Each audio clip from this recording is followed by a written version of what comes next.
Alhamdulillah wa shukru lillah wa salatu wa salam ala rasulillah. Assalamu alaikum to all our dear viewers. Welcome to a new episode of The Youth Breeze. The Youth Breeze is a platform that gives a voice to young Muslims who would like to bring about a net positive change in the world. Alhamdulillah, I have with me today a lovely couple. I have with me Brother Nabil and Sister Tasmia, and they played a very important role behind the scenes in setting up the Quran Youth Summit and making sure that everything ran smoothly. The Quran Youth Summit was an event that took place over 2 days, on the 15th of June and the 16th of June, so about a month ago. And inshallah, the topic of our discussion today will be around the Quran Youth Summit. Reflections on the Quran Youth Summit. Assalamu alaikum to the two of you, and shukran for joining me for today. Wa alaikum salam wa rahmatullah, and thank you for having us. Alhamdulillah. It's a pleasure to be here. السلام عليكم رب اشرح لي صدري ويسر لي واحلل عقدة من لساني يفقهوا قولي اللهم صل على سيدنا محمد النور وآله. We are extremely honored to be part of this show, explaining and going through the experiences and reflections of the very first Quran Youth Summit that was hosted this year on the 16th of June. Alhamdulillah. So I can't wait for us to get into this conversation. So first things first, the title of the event was Quran Youth Summit. So I would like to know from the two of you, what was the inspiration responsible for the title Quran Youth Summit? How did this title come about? So the title Quran Youth Summit was a brilliant idea shared by Dr. Fatima Hendricks. The reason being is that it's bringing the Quran to the youth. It was also intended to have this as an annual event, making it a huge event, hence Quran Youth Summit. It was an event specifically designed for youth, by youth, in commemoration of Youth Day. So it was bringing together youth from different organizations and institutions in collaboration with various partners, namely OCOF South Africa, Debarrel Safe House, Academia Library, Islamia College, IBSA, Medina Institutes, MSA Cape, and Muslim Views. Wonderful. Something that I found quite heartwarming from the event, and I was an attendee of the Quran Youth Summit, was that it was an event where many young people from different organizations and institutions came together, and we spent quite a good amount of time speaking to each other and having fun, and that was something quite heartwarming, and I found that that's something that I'm really grateful for. And I would like us to now move on to the objectives of this event. So as organizers, what were the objectives that you had for this event?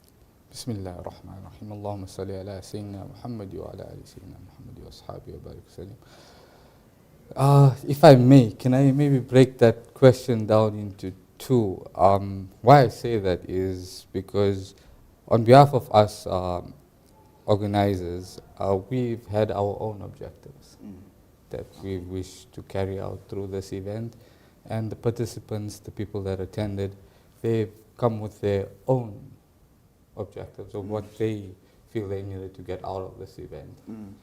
Our objectives was intended to for the youth to seek guidance through hope and through the Quran and the prophetic Sunnah. Okay. Yes. Do you want to maybe elaborate on that?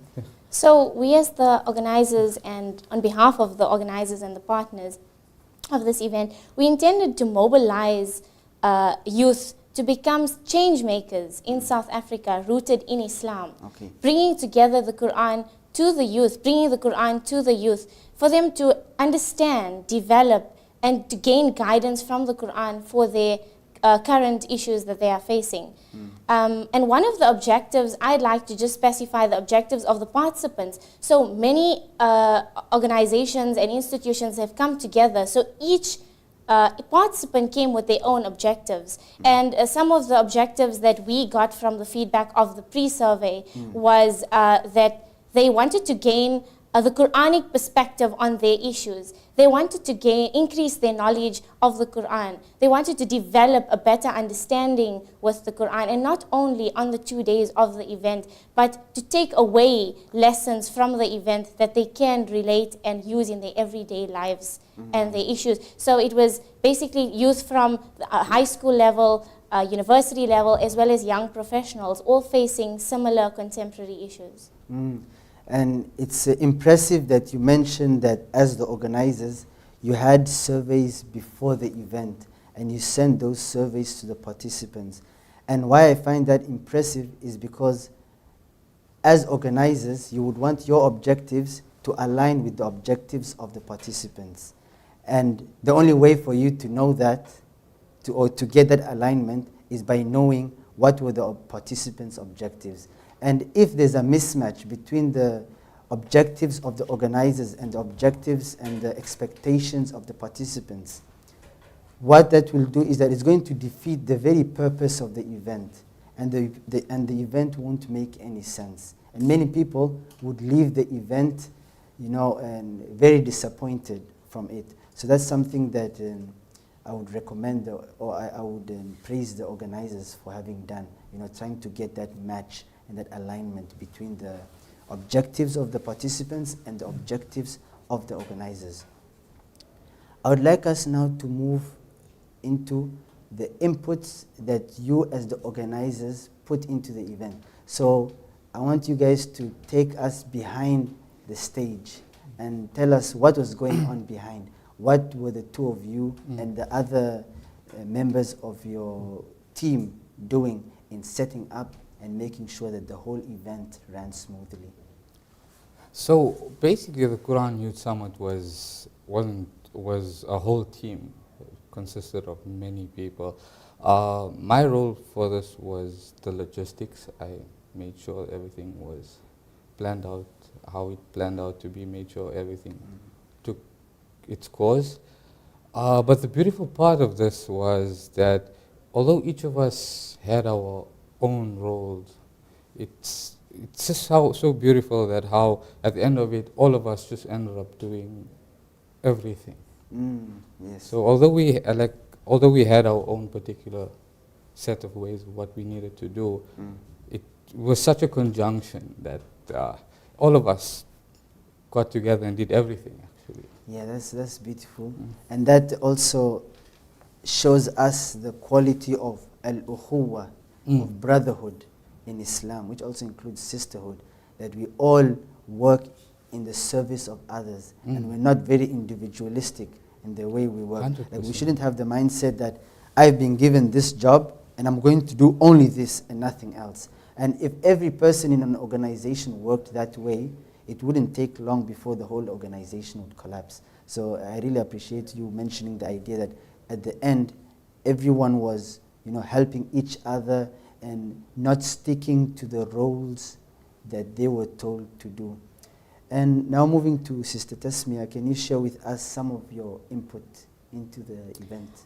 My input in the Quran Youth Summit was preparing warm-up sessions. And warm-up sessions were important to start and kick off this event because, as I mentioned, we had youth from different organizations and different institutions that did not know each other. So they all coming together to commemorate Youth Day. They all around the same age, experiencing the same contemporary issues. So these youth that have come together, that was our goal, for the youth to come together and get to know each other and interact with each other. So hence I prepared warm-up sessions for the youth to get to know each other and to feel welcome and to feel warm and to feel comfortable, getting to know their brothers and sisters' names, the organization they're from, so that they build friendships. And they don't just build friendships of social media, but they're building friendships of the Quran, friendships that last forever.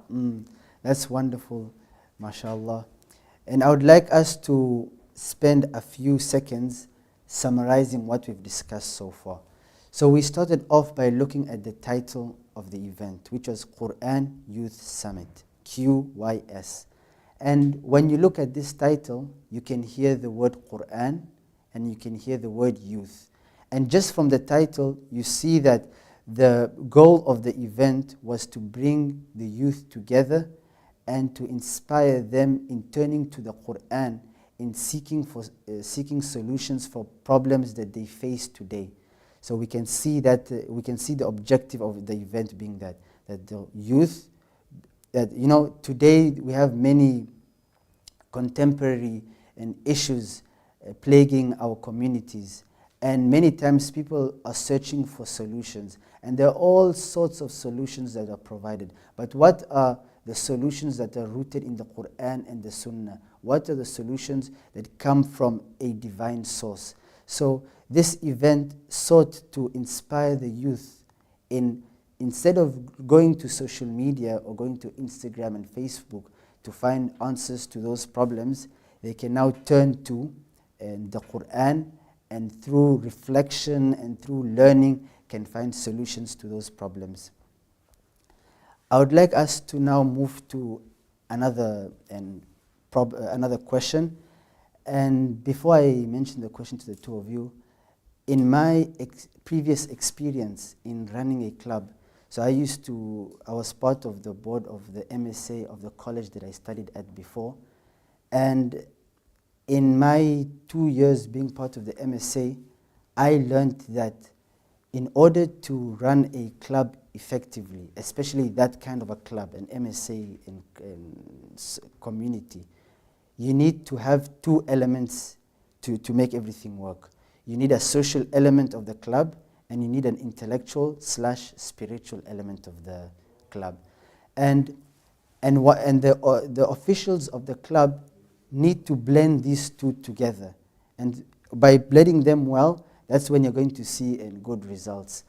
So, and sometimes I would see that whenever we wanted to increase interaction between the members and the club, we would have specific social activities, maybe things like a game day where we would have board games and spend time together, and many people would show up for that.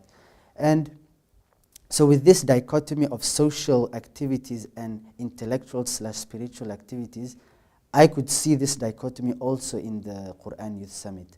With there were some warm-up games, and there were also things like session panels where young thinkers were presenting on pressing contemporary issues. So can the two of you share with me what activities were going on within the Quran Youth Summit, and what were the goals of those activities? Okay, with regards to the activities of the Quran Youth Summit, like you mentioned, it needs to be a balance or blend of social, that is getting to know each other, keeping that vibrant energy with the youth. And then we have the intellectual aspect, and that's where you bring in the Quran and the prophetic Sunnah, and that's where you are taking from there, taking your ayahs, taking your hadith, and putting it forth to the youth and helping them understand and apply those solutions from the Quran and the prophetic Sunnah. So with the social aspect, we made use of warm-up games. We made use of Kahoot sessions, which is a quiz that is very interactive. All participants needed to be part of the event and they partake in their groups. We had group sessions, group discussions where age groups would be, participants would be divided into their own age groups, and they would discuss issues that they are facing, and they would create pieces to display in front. When it came to your intellectual aspects was when the Quran Youth Summit core team invited young professionals, or young individuals rather, studying at the various institutions to prepare presentations for the youth. So like I mentioned, it was an event for youth, by youth. So it was not just them coming and just listening to a lecture. It was them seeing that the youth are standing in front, explaining to them these issues that they are facing. So we invited young individuals from various institutions to prepare presentations on the pressing and very interesting issues that the youth today are currently facing. Okay, wonderful. And when I reflect back on the events or the activities that took part in that happened within the event, the Quran Youth Summit, one of them stands out as my favorite activity or my favorite session. And that was the session where, it was a panel session where the shuyukh was sitting on the stage and questions were being posed to them, where they would now answer those questions. And I really enjoyed that session as I was sitting on the floor, sitting comfortably on the floor and listening carefully to every single word and sentence that the shuyukh and the mu'allima that was there giving as they answer those questions. And there was an interesting wide range of questions that were posed. And one question that I remember was, are non-Muslims permitted to enter a mosque? Another question that was also posed, which is a very pressing contemporary issue, is whether feminism is compatible with Islam. And it was, I really enjoyed listening to each sheikh and the mu'allima answer those questions, because you could see the flavor that is behind their reasoning and argumentation, that each sheikh has a different style of answering the same question. So, and I would like to pose to the two of you, what was your favorite session of the whole event? Mine was actually the whole event. But if you have to break it down into smaller parts, I would say my favorite event would be the Jummah, the Mass Quran Youth Summit Jummah that we had. That left me with a little bit of contentment to say, inshallah, in the future, our deen is left with capable hands. It was comforting to see that this whole salah was led by young people, from the salah, the lecture, the khutbah, the whole organization of it, the structure of it, and to see how the youth actually played that out was really, really beautiful. Okay. And yeah, that brings a lot of contentment to the heart. MashaAllah, MashaAllah. How about you, Sister Tasmia? Like you mentioned, the whole event was our favorite part, but specifically what I thoroughly enjoyed was the dhikr that was held on the Thursday, the first day of the program. It was a short dhikr, and it was not something long where the youth and the participants could not take part. It was a very basic adhkar where they could interact, they could partake in it and read with the munshids. And after the dhikr, there was a recitation of Surah Kahf, where again it was led by the youth and everyone followed, which was very nice because of the timing. Yes. It's the night before Jumu'ah, which it's encouraged to read Surah Kahf. Also, one of the things that I really, really enjoyed was the panelists discussed the four main topics of Surah Kahf, and that was knowledge, wealth, power, and faith, which those are the issues that we are currently facing. And it's amazing that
Assalamu alaikum wa rahmatullahi wa barakatuh. Welcome back. We apologize for the cut in the middle and we had a technical error. So we're going to continue from where we left. So we were speaking about our favorite parts of the event, and my favorite session in the event was the panel session where the shuyukh were seated on the stage and questions were posed to them.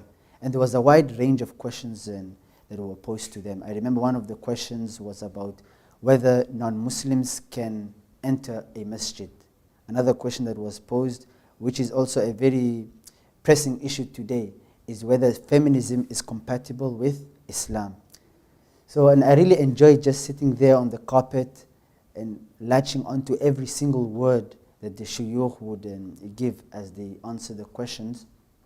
And one thing that I noticed or I realized is that every sheikh and mu'allima has a flavor to their reasoning and their argumentation. And it was nice to see how you would find different answers to the same question. So I'd like to pose to the two of you, what was your favorite part of the event? Like I said, mine was the whole event, but as I said, if you break it down to like smaller bits of it, the Jumu'ah, Yes. the Quran Mass Youth Jumu'ah that we have was incredibly beautiful. It was a contentment to my heart to say that our deen is left in capable hands. I mean, the way they played it out, the way they carried it out, played is a bad word to use, but carried it out was so beautiful. The salah, the khutbah, the lecture, so well prepared. The initiative that they put into this event was really, really beautiful. And yeah, for me that was the best part of the event. Yes, and you could see that how the Jumu'ah was conducted was within the spirit of the whole event. You know, the youth taking on initiatives in bringing about positive change in the communities. And how about you, Sister Tasmia? What was your favorite session of the event? So I'd like to start to say the whole event was my favorite part, but specifically I thoroughly enjoyed the dhikr that took place on the first day of the event, the Thursday, in which the participants all joined in the dhikr with the munshids they read and followed with, which was very nice to see that we all engaged in a very blessed gathering.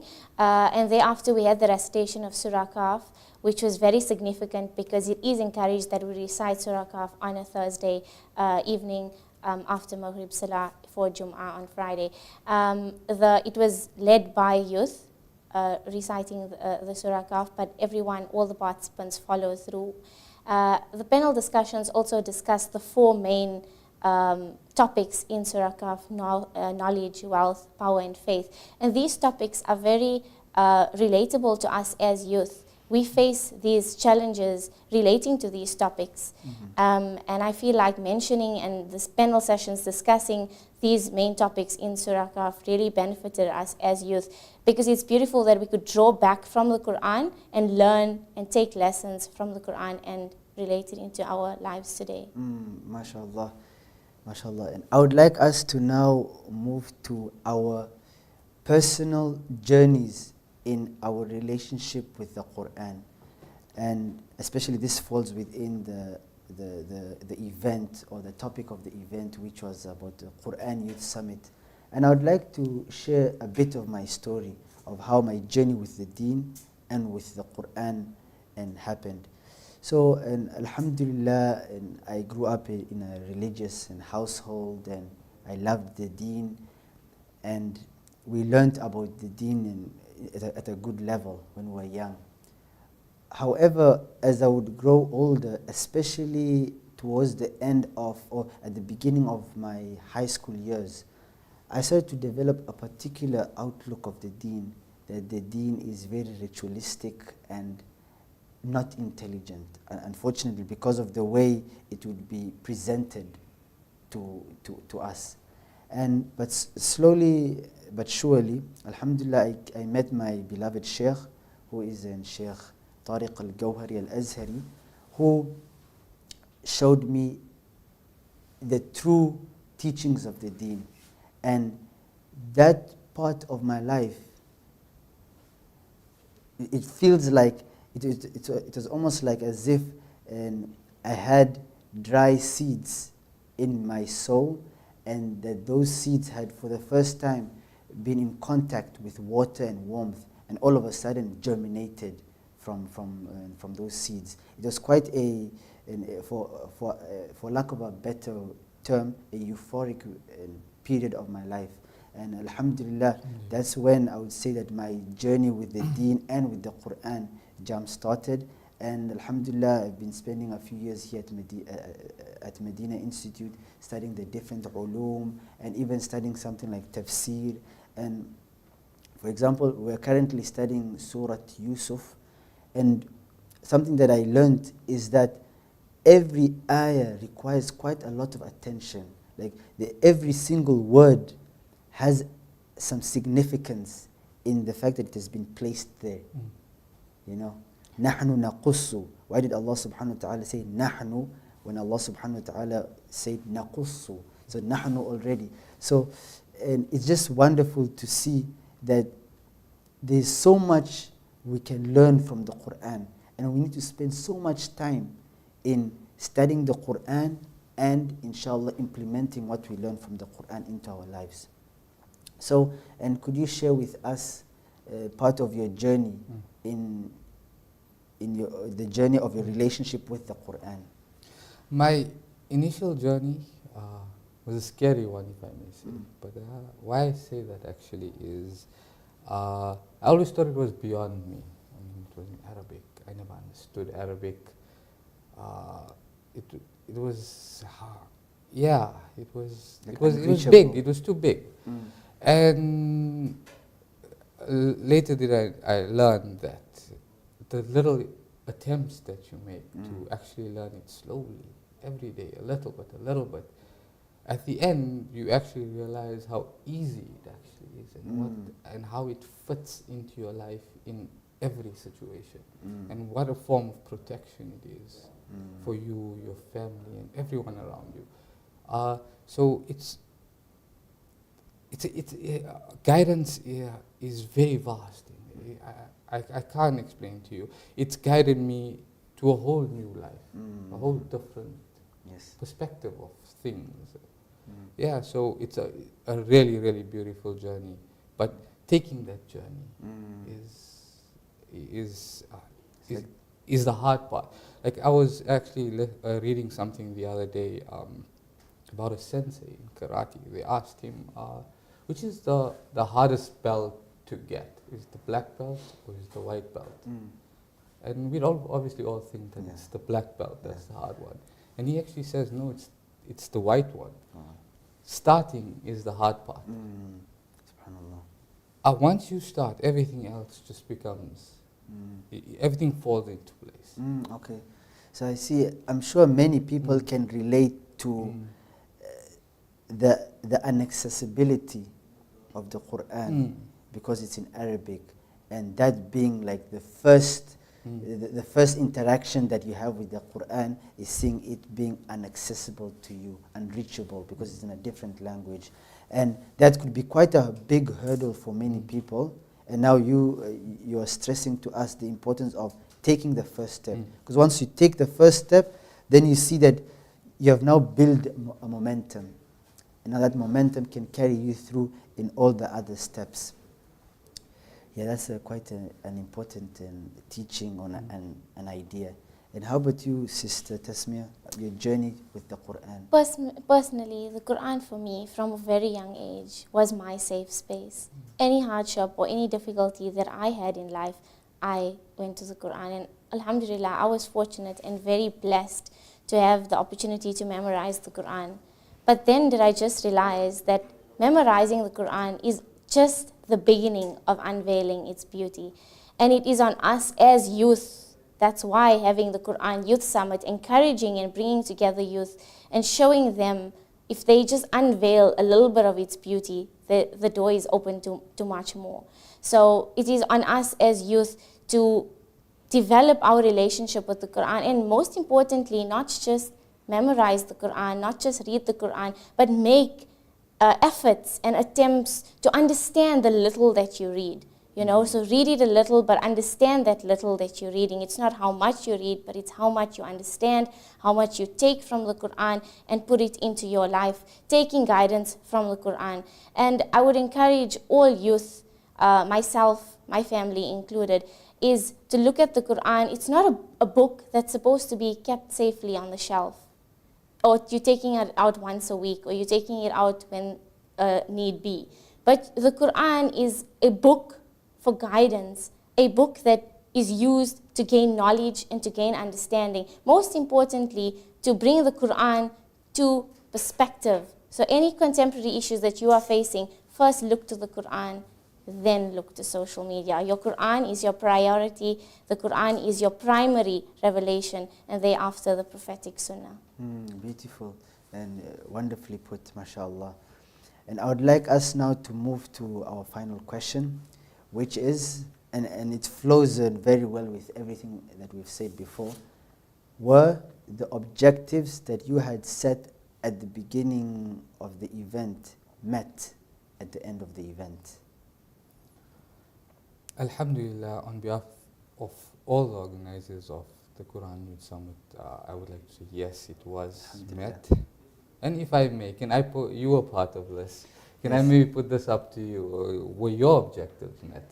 And okay, so as an attendee, I would say that my expectation from the event was to learn something new while having fun at it.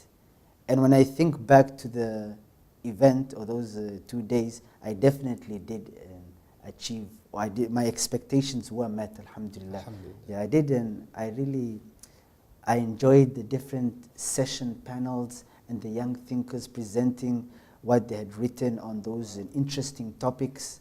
I also enjoyed the shuyukh session panel, and I also enjoyed the games that were part of the event. I remember, for example, Sister Tasmia, in that warm-up game that you had at the beginning of the second day, it really lifted up everyone's spirit in the room, you know, in the hall. Everyone was laughing, and it was quite a funny one. So I would definitely say that my expectation of learning something new while having fun at it was met. Yeah, alhamdulillah. Alhamdulillah.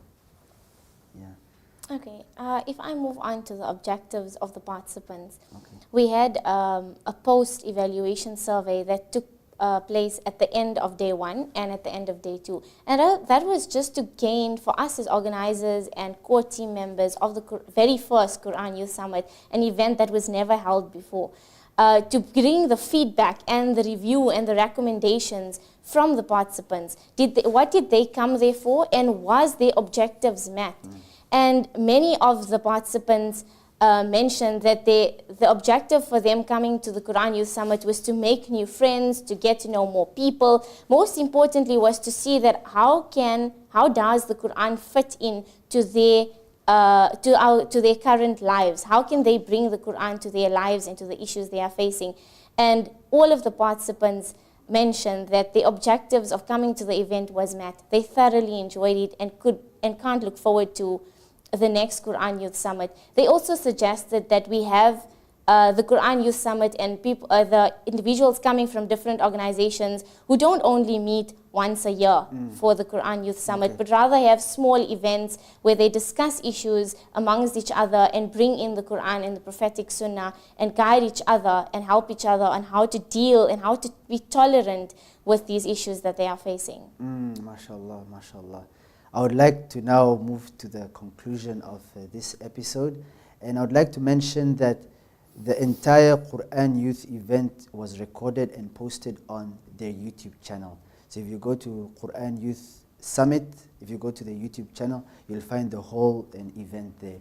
So, and I hope that everyone took something beneficial from this wonderful conversation that we had, and I hope that everyone is looking forward for next year's Quran Youth Summit or any other event that might happen between now and next year's Youth Day.